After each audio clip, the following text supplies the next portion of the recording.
likule ndi dzina la Mulungu wakumwambamwamba kumpingo wonse. Pakuoneka pali chinthu ichi chimene timati tichigawane kumpingo onse, kumagulu onse ndi kwa Akhristu onse ku dziko lonse lapansi mmamawa uno, pamene Mulungu akutionetsera nkhondo zimene mdierekezi wazikhazika mwezi uno kupita kutsogoloku kwa amene salandira chenjezoli. Zaoneka kuti mkafukufuku wa umoyo wa munthu ku nthawi ya dziko lapansi lino, Satana mdierekezi wakhazika nthenda, wakhazika miliri, wakhazika njala, wakonzanso umphawi wochuluka woti upite kwa ana a Mulungu malinga ndi ndondomeko za anzathu opembedza Satana ku mizimu yapansi, chifukwa mkulu wa zipembedzo ku dziko lapansi papa wavuka atalowa pamalo amene amapembedzerapo ndi kulankhula napo ziwanda, ndipo zina mwa zimene zakonzedwa, zimene ziwanda zatuma, ndiko kuti amene akupembedza mu mzimu ndi m'choonadi, amenewo akhuzidwe mu nkhondo. Ndiye nkhondozi 1 ndi umphawi, 2 matenda, 3 njala, pamene 4 ndi mikwingwirima kapena kuti zisauso zosinthitsa nyengo za makhalidwe a munthu ku nthawi yapansi pano. Mwachimenechi mwansangansanga Mulungu ananditengera kuvumbulutso lochokera m'buku la Malaki kuti iwo amene akhulupirira Mulungu ayende chonchi. Namba 1, kayendedwe kake kakhala kakuti titsate malemba. Chimene mdierekezi wakonzachi chikuchokera m'buku la Malaki chapter number 3, ndicho chimene chikumpatsa mwayi kuti zowawa zambirizi sapeze wanthu. Nayenso Mulungu akutichenjeza mokhazikika bwino m'buku lomweli la Malaki. Ndikukhala ngati ndikulankhula zinthu ziwiri kapena olankhula awiri kuchokera mu vesi limodzi kapena m'buku limodzi, koma ndisiyanitsa komveka bwino. Choyamba ndikunena kuti zimene mdierekezi wakonza pofoka pake wapaonera m'buku la Malaki, kuti ana a Mulungu sitili pamenepo, tatayikapo, ndipo agwiritsa ntchito loophole imeneyo kuti akawononge nayo miyoyo, chikhalidwe cha anthu, matsogolo a anthu, madalitso, mtendere komanso thanzi la anthu lidutsa pakufowoka kumene mdierekezi wakuona kuti chinthu china chake chachitika pakati pa anthu otchedwa Akhristu. Namba 1, tiyamba nkuwerenga malemba a chinthu chimenechi. Malaki chapter number 3 vesi yake ya namba 7 akuti, kuyambira masiku a makolo anu mwapambuka kuleka malemba anga osawasunga.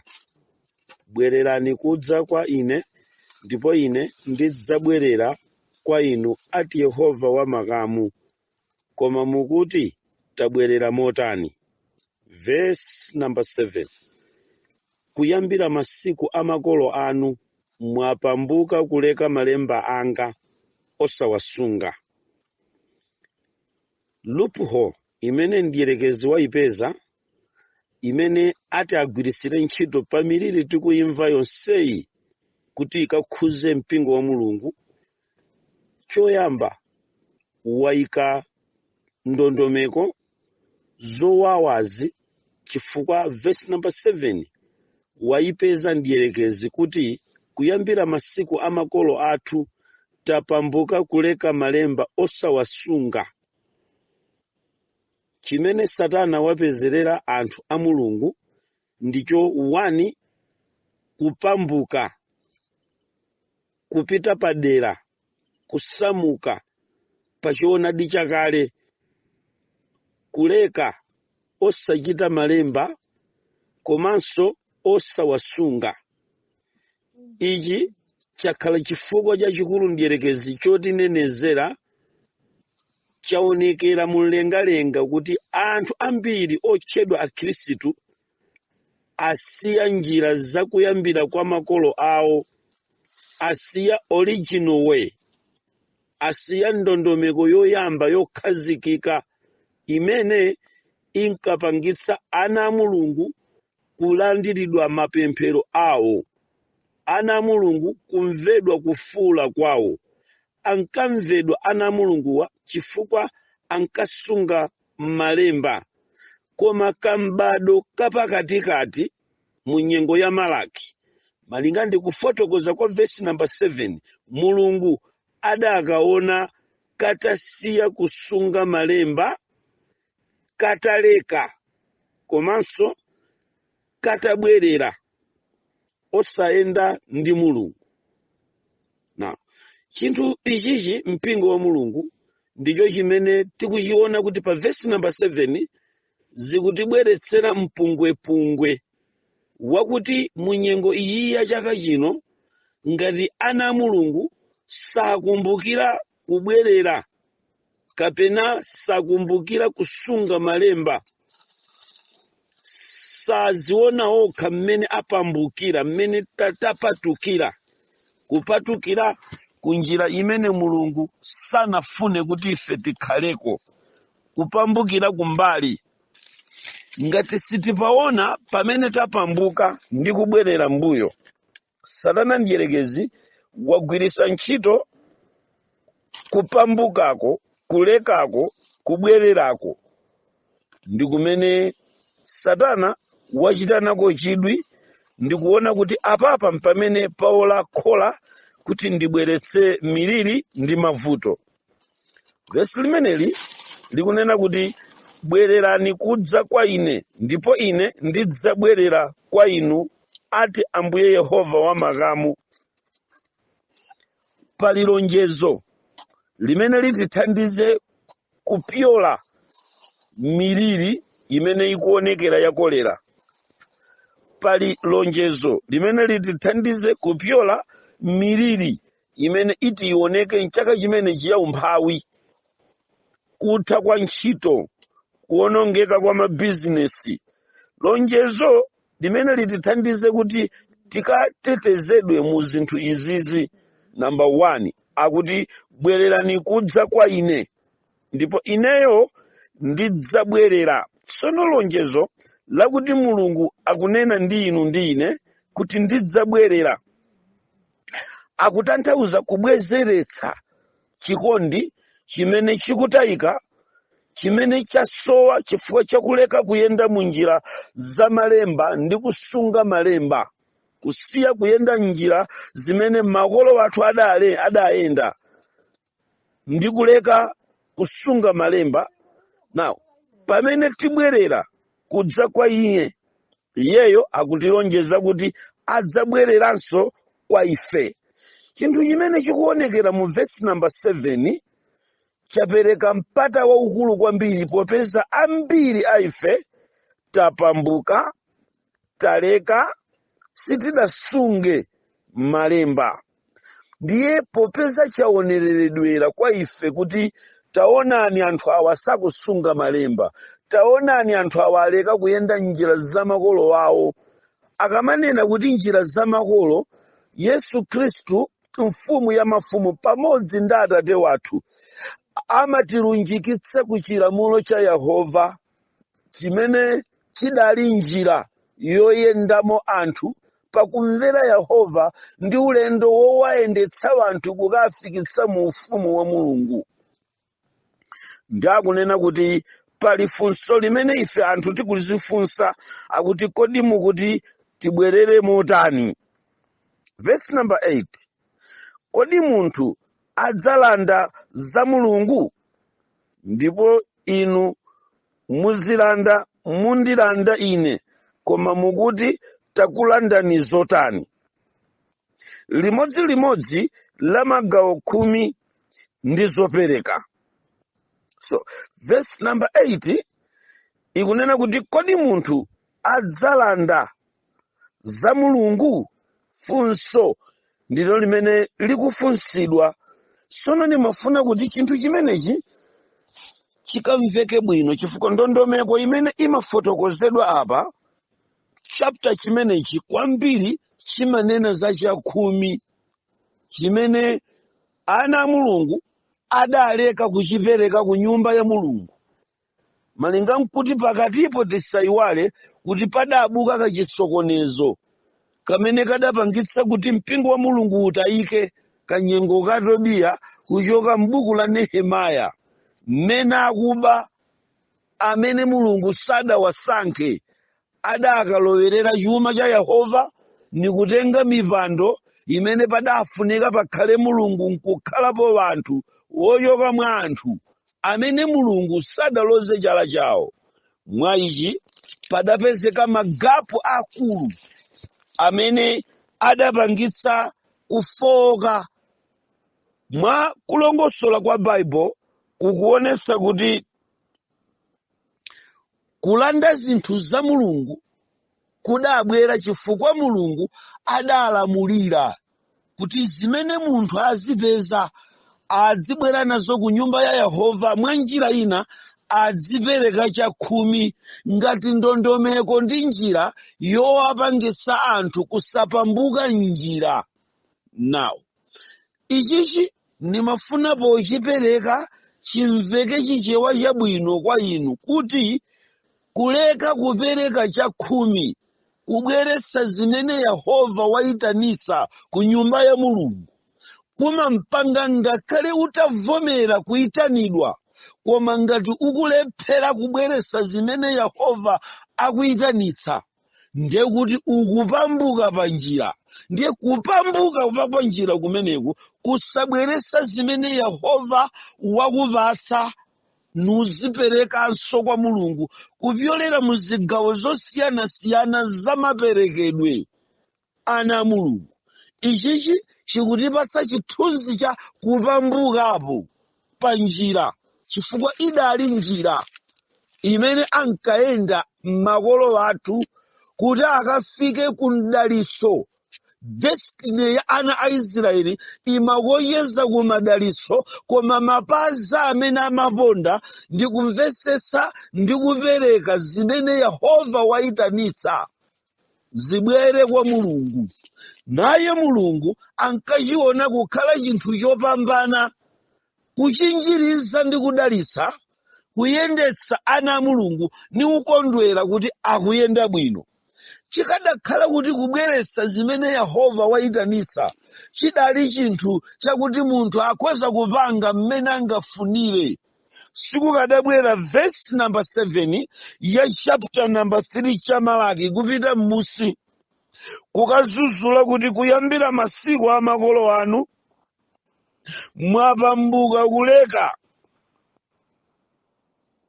malemba anga ndi njira zanga. Sakadanena, koma adachiona kuti kupereka chidali chimodzi mwa njira zakuponda mwa ana a Mulungu, ndipo njira iyi niyosatha mpaka pamene tizakocheze kukafika kwathu. Now, ngati chimenechi Mulungu adachiona kukhala chofunika, kudafunika ndi kuti awazuzule ana a Mulungu ngati mmene angatizuzulire ife ku mipingo yonse. Maso athu achione kukhala chapaderadera kuti mmene tiyitanidwa ndi Mulungu, Mulungu wotiyitana ali zimene amayitanitsa, ndipo kusapereka zimene Mulungu akuyitanitsa kupambuka ndiye kuti umakhala kuti waleka.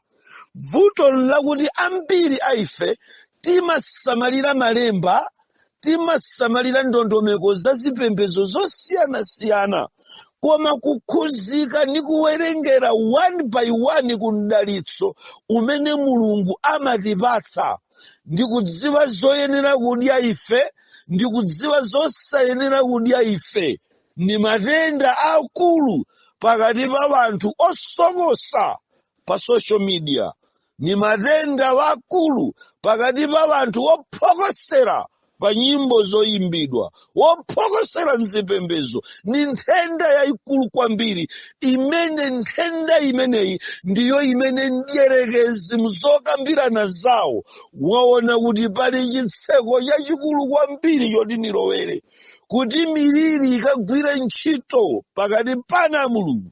Verse number 7, aleka iwowa kusata njira kuti ine nkatumiza uzuzu wa artificial ukalume pakati pa ana a Mulungu nkuvulala nawo. Waleka kutsata njira za Yehova.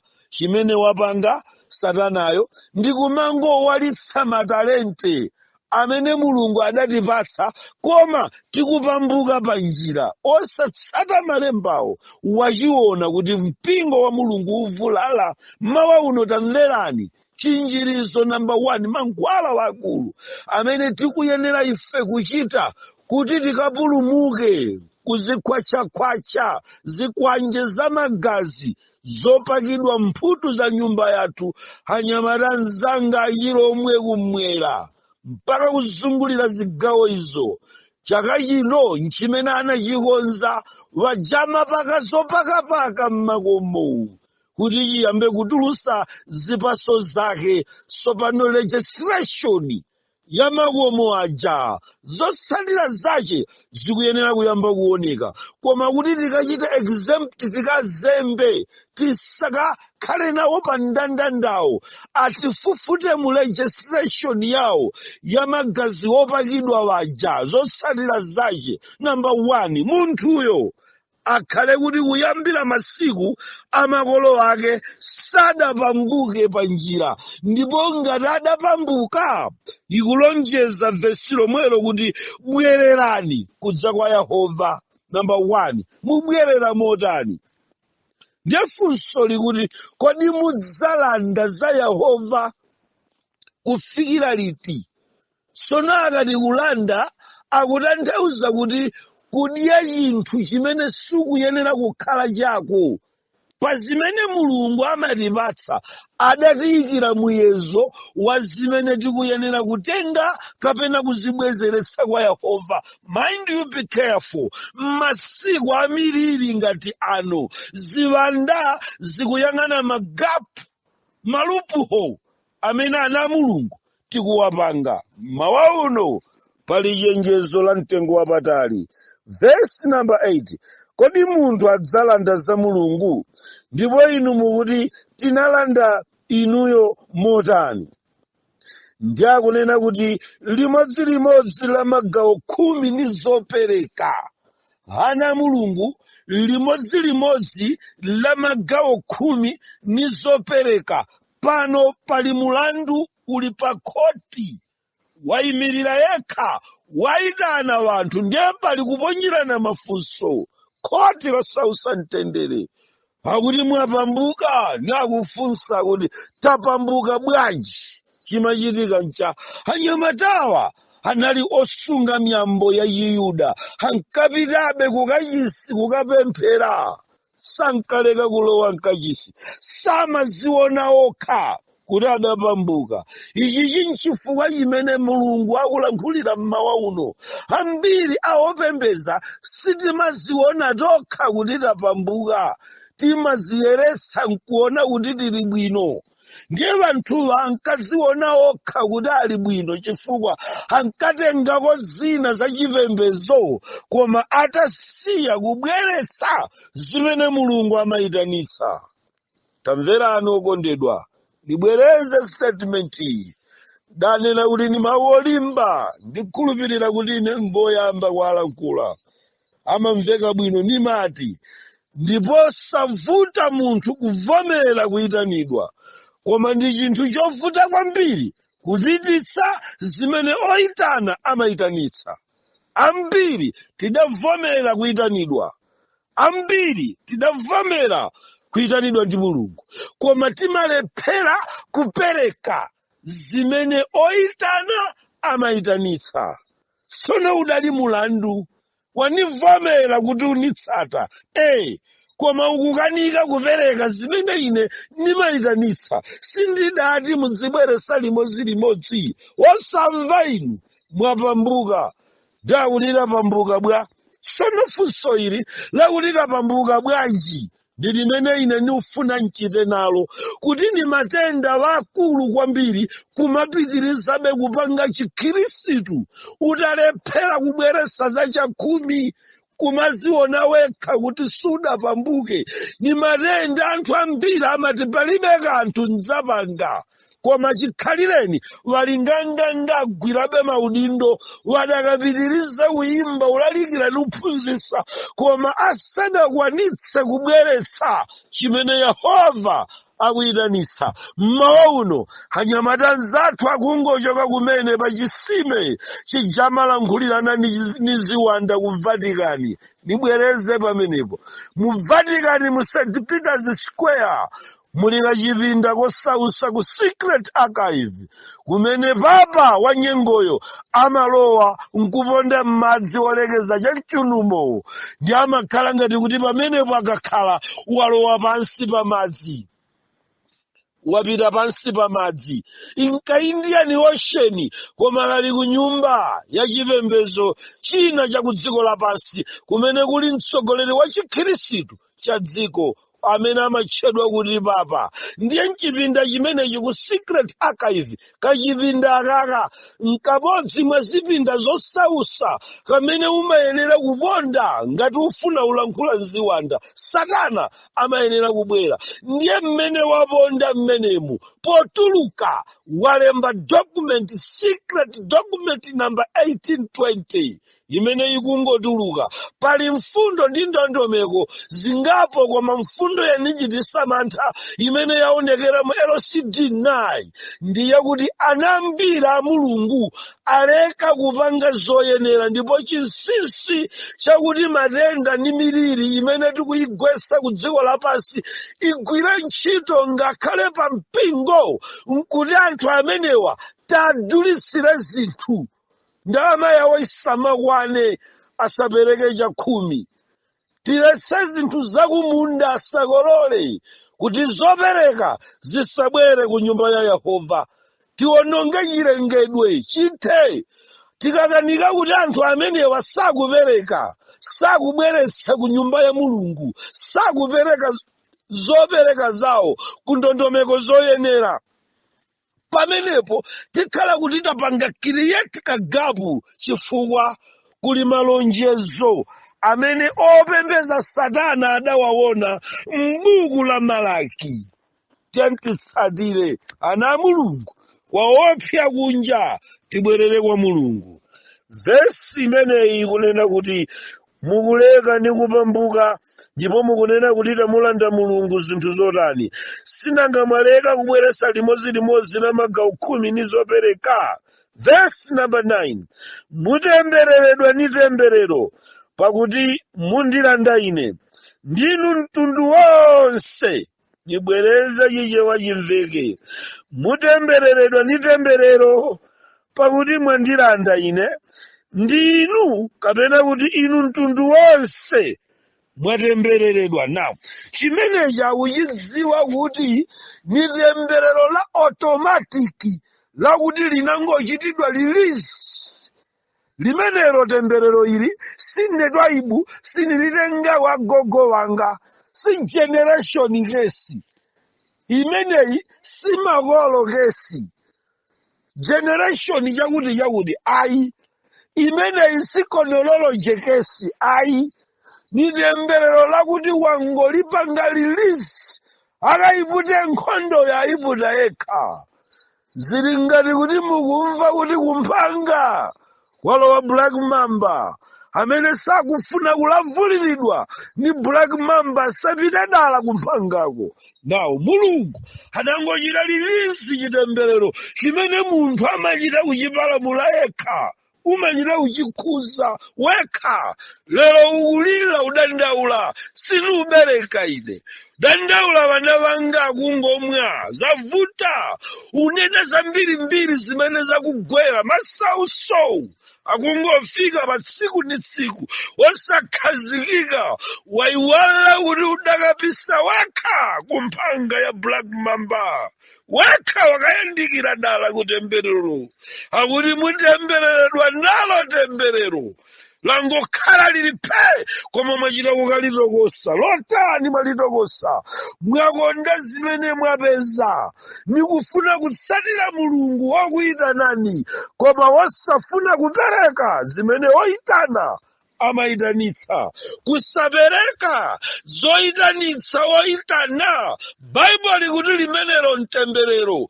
Tili nambiri akulalikira ali mtemberero, ophunzitsa ali mtemberero, kumasogolera magulu ali mtemberero, basopu madimini, mungakhale maadministrator wodzaza mtemberero, wokanika kuchita mawu a Mulungu. Nkhani yosausa tikakumana tikakafika kwathu, ambiri a inu amene mukakhumudwe ndi amene zinthu ziwiri simudapange. 1, simunabweretse mwandondomeko limodzi limene woyitana adayitanitsa. Number 2, simudapereke zimene mudayenera kupereka Yehova atakupatsani, mpingo wa Mulungu. Kusapereka ziwirizi, ku Vatican akuti inde asapereke kumene chifukwa zitsegula chitseko. Zotokosa wekha zinthuzo, osati kuti munthu wina ndi amene wakupangirayi, koma nokha mwachita kukalitokosa temberero limeneli. Baibulo likuti verse number 9, mutembereredwa nalo temberero, pakuti mwandilanda inu, ndipo inu mtundu wonse mwachita chimenechi. Mutembereredwa ndi temberero, pakuti mwandilanda ine, inu mtundu wonse. Mulungu anali kulankhula mwapaderadera pofuna kudziwitsa mtundu wa anthu mmene akuyenera kukhalira. Matemberero amenewa umachita wayamba dala ndi ndondomeko zimenezi zadziwika kuti ana Mulungu akhoza kutembereredwa, akhoza kukhala ofikirika akapanda kukwanisa ndondomeko yopereka zimene Yehova amayitanitsa. Chadziwika ku Secret Archive Vatican kuti ana Mulungu akapanda kupititsa zimene Yehova amayitanitsa, aphweka, zikhala ngati nkhosa zopanda m'busa. Musamayese masewera. Satana kusanthula malemba mu 2023, Vatican kusanthula malemba mu 2023, pamene UN ikukonza, WHO ikukonza, anyamata okonza mavirasi mmene akulowa m'malabu kuti azikonza matenda. Akudziwa kuti pali kamtundu kena ka Mulungu kamene sikangafikirike kakasunga malemba, koma kakhala ize kukapeza kakapanda kusunga malemba.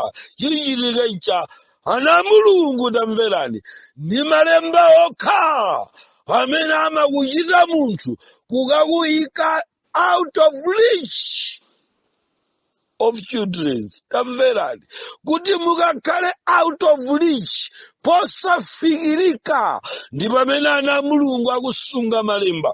Mukawerenga chapter number 7 verse number 7 kuyambira pamenepa mu chapter number 3 kumatsika m'musi, muona kuti kusapereka kumampanga munthu kukhala wofikirika ndi mdierekezi.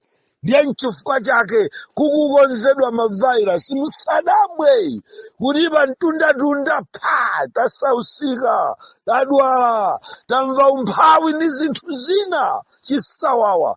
Ana Mulungu pano, mawu a Mulungu akufuna kuti tisamalire kaya malemba, kuti zikamatipeza zimenezi tisamakhale onenezedwa ndi mdierekezi.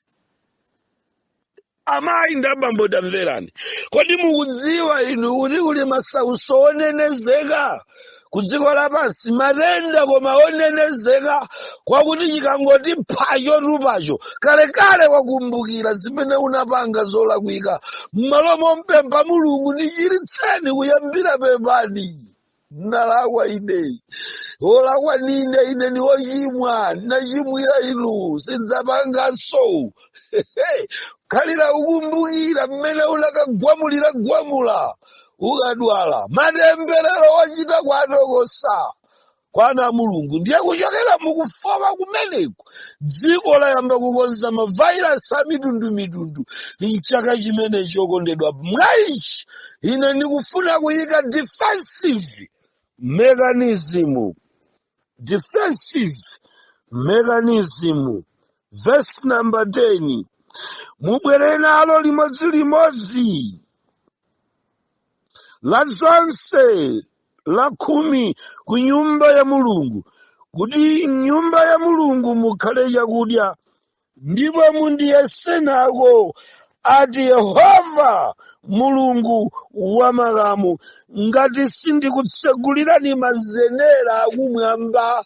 Verse number 10. Tiyeni tilowe mu defensive mechanism yawachikulire kumwamba. Number 1. Akuti muyambe ubwera nalo, mutasunga kuyitanidwa nine, woyitana ali zimene amayitanitsa. Ana Mulungu, defensive mechanism yakuti tikaphonyedwe kumiliri, kuti inuyo mukhale Gosheni wa Mulungu, kuti zizimveka kwa neba, azimveka uko, zizichitikira uko, koma inu muli mu defensive mechanism ya mpanda wa madala. Verse number 10. Nikumene nikukutengerani ana Mulungu. Satana atuwachiona changochitika cha 12 usiku omwewu, chisawawa kuja kuchisime komalowa pakathaza kateni, kaya pakuti mchaka cha nambala 10 chaka chino chokha walowa kawiri papa. Kani osausa zachitika, wayamba kuphwanya palatoko ku Vatikani ya malowedwa apachitsime. Ndakuti lilowe mmene akutuluka ndi madokumenti amenewa wachita kulemberatu kuti tisausa chifukwa nchani okondedwa. Watuluka ana Mulungu mu defensive mechanism. Vana vakumpanda ndikukuyitanira ndikumpanda lero. Verse number 10 ni wampanda. Tiyani tikalawe kumpanda kwa gwagolera, tiyani kumpanda kwa gwagolona, tiyani kumpanda tikapeza military police ili cheru kumeneku. Verse number 10 ndikukuyitanira ndikumpanda. Ana Mulungu tiyandikalawe kumpanda. Verse number 10. Amene muli kuntatete, tiyeni kumpanda, tiyeni kumpanda, tilowe mumpanda. Verse number 10 akuti mubwere nalo limodzi la magawo 10, lowa ndi pachipata mukatetezedwe. Kuti akachitecha akuti mukabweresa limodzi limeneli, muchite ngati mukuyesa. Tangotengani stepe tithawire kumeneko. Ndimakumbukira chaka chimenecho kuti idali 19 chani kaya 8 chani, chimolowa chidayambira kumalingunde akuti kukubwera nkhondo. Nukhala ukawale 2 pachaza, ndinamva chindipiti cha wanthu chinali chaka chochitisa chidwi. Ankati kwabwera nkhondo, ndiye wanthu ankathawira ku Barakisi.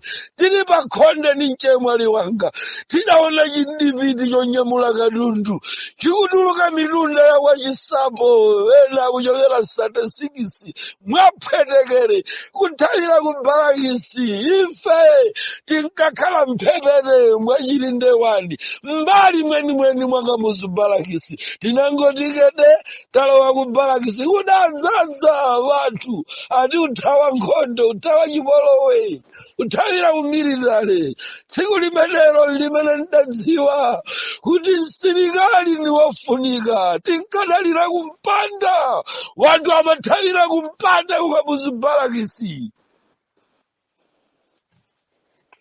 pano pali mpanda kothawira defensive mechanism imene anzathu pa Vatican ayiona kuti yathyoka chaka chimenechi kuti miliri ifika mosavuta ni wachotsa wanthu pa vesi namba 7 akhale pa mtetete asakumbukire kubweretsa asakumbukire kusunga malemba asakumbukire kuyenda njira zachiyambi vesi namba 10 ikuti bwa lowani kumpanda ana Mulungu vesi limeneli linisangalatsa chifukwa lili ndi nkhani yochititsa chidwi vesi limeneli likuti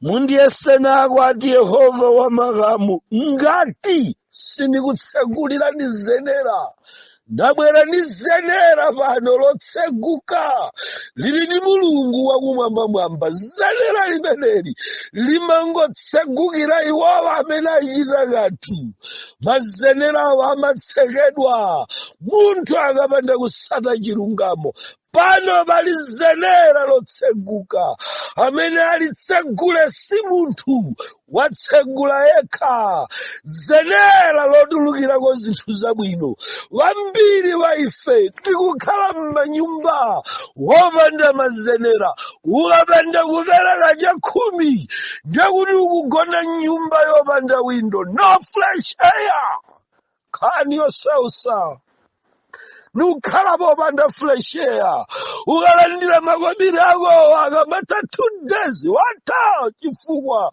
no fresh air ukukhala mkanyumba kotsekedwa kumalalikira ukukhala kanyumba kopanda zenera kumayenda wopanda zenera kupanga bizinesi uli mkanyumba kopanda zenera ni chimozimozi kuti ukukhala kumphanga kumene sikukulowa mpweya wochokera kumwamba chakhumi chimasegula fresh air from above. Hey, khani yosausa. Here am I. There is fresh air coming from above. Tantisongane ana Mulungu mdziko lapansi pakalira ndi pakolona. There is fresh air from above. Pakalira ndi pakolera fresh air from above. Ana Mulungu tamverani pakati pa masauso akusabereka. There is fresh air from above. Pakati pa masauso awa azipinda fresh air from above. Kunipanda nipande kuchita usanikweza tayangana kwa ine mawa uno. Verse number 10. Fresh air from above. Pali window lotseguka limene limatseguka nikamvera mawa Mulungu nikuchita chifuniro chawa mwamba anyamata amene muli kunja kwa mpanda tiyeni tikalowe kumpanda. Vana amene mudatuluka satana kukuseweresani kunjako tiyeni tilowe kumpanda. Titatani okondedwa nditanyamula za chakhumi ndiyopereka ndiye ziphaso zimene nditi ndionetse pa mpanda umene ndikufuna ulowa. Tamverani verse number 10. Ngati sindikutsekulirani mazenera akumwamba ndikukutsanulirani mdaliso wakuti muzasoweka poulandirira limene lini zenera lawa mwamba. Mazenera amene mukulimbana nawo nga amene wasegula usiwa watha. Mazenera otsekeka ambiri tikuzitsekulira mazenera tokha. Nunena pano zasainidwa dzulo za ngongole. Kodi mwalowanso ngongole chaka chino? Mazenera wodzitsegulira nokha. Mazenera amene National Bank yatsegula ni wakutsegulirani mazenera kuchoka kuzipata zachisauso. Mukhala tswaka polo ana Mulungu chifukwa Satana watsegula mazenera. Mwaimva ngongole yochokera ku World Bank nacho chipani cha MCP chalonjeza ngongole. Peter adatsegula lache zenera. Anyamata ntauni musika nkatimo munimvere.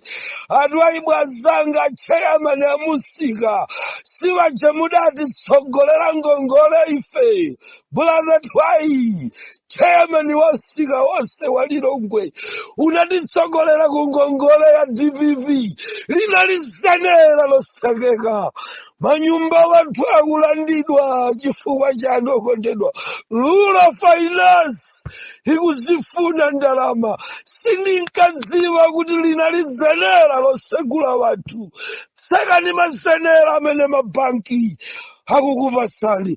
Ndabwera ni zenera from above. Kani yafika potina ana Mulungu. Pali zenera from above.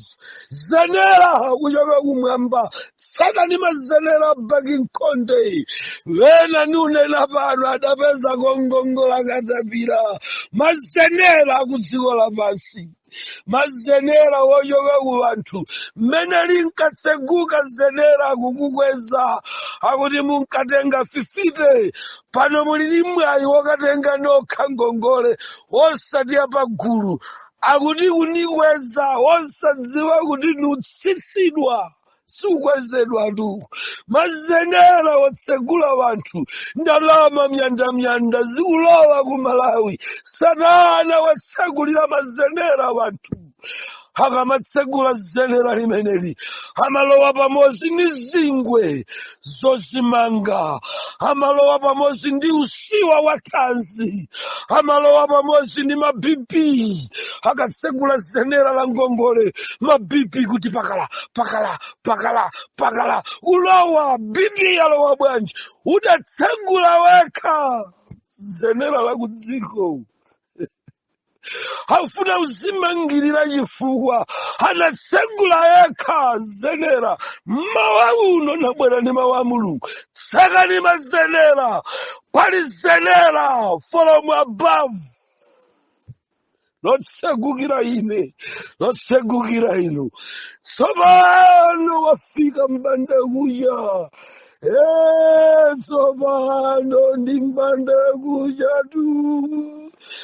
Tsopano ndi mbanda kuja tu. Anyamata tiyantikalowe kumpanda.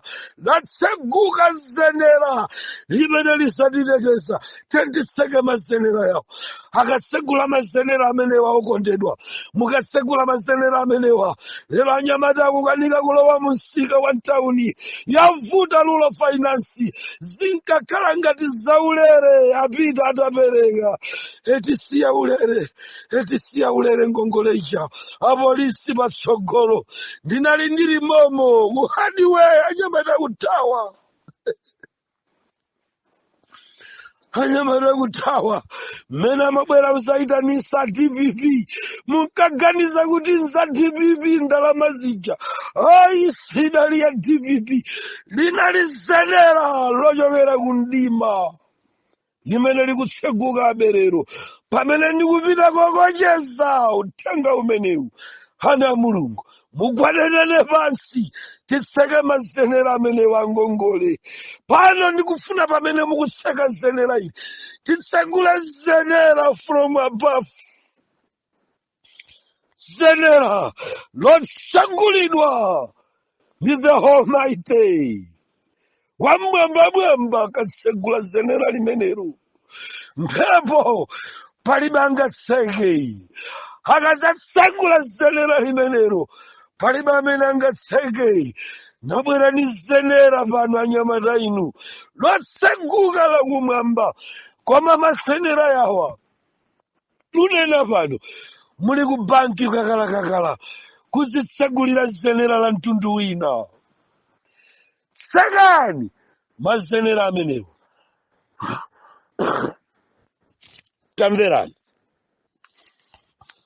Verse number 10. Ndikutsanulira mdaliso wakuti muzasoweka poulandira. Verse number 11. Ndipo ndidzazuzula zolusa chifukwa yainu. Chimenechi ndi chimene chinamulowetsa madzi papa walero uyo ali ku Vatikani leroyo. Tamverani zinsinsi zochitika mdziko lapansi. Amawerenga malemba akuti azazuzula zolusa ndi akudziwa kuti mapeto number 1 akuti anyamatawo akathawira kumpanda ni kupanga zimene Mulungu wowayitana amawayitanitsa. Pamene tikulowa mchakhumi ni chopereka timalowa kumpanda kumene kuli maledi baleta mwazi wa chitetezo. Vana vakumpanda amatetezedwa. Koma tamverani akudziwa kuti zolusa mukuziona mbwembwembwezi. Chitetezo number 1 nikusunga malemba. Bible likuti mukachita ichi ndizazuzula zolusa. Ngati timu ya ana a Mulungu kumpingo ku dziko lonse tikapereka chakhumi nikulondoloza zopereka, tazuzula zolusa automatic. Tikalowa kumpanda ni kutsata ndondomeko zokhazikika zimene malemba akunena. Mulungu wathu azuzula zolusa zimenezi. Palibe ngakhale mmodzi amene azandipeza ine. Palibe ngakhale mmodzi amene azandisausa. Tamverani. Ndipo ndizazuzula zolusa chifukwa cha inu kuti zisakuonongeni. Sadamve wanthu pakuti mvuto ni kumva, sukumva iwe. Ndizazuzula zolusa kuti zisakuonongeni. Ziti zolusa mavairasi omanamiza wanthu kuti kuli kolera.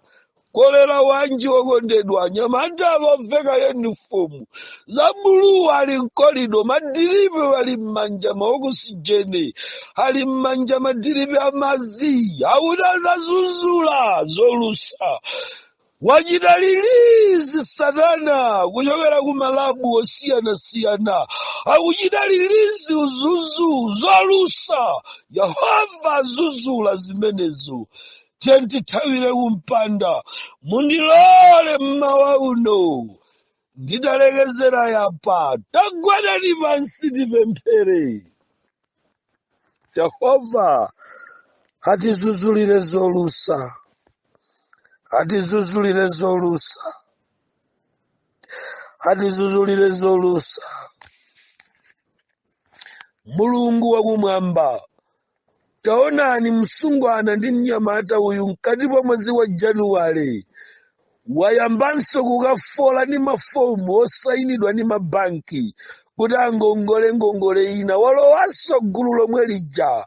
Taonani mmene akuyamba kulowa ngongole ndekuti akulowa limodzi ndi ma-BP, akulowa limodzi ndi zingwe zozimanga, akulowa limodzi nkulandidwa mipando, ma-TV ni masikirini akupita. Yehova alanditseni ana a Mulungu mmawa uno pamene tikuthawira kumpanda pa verse number 10 kamene muwapatseko.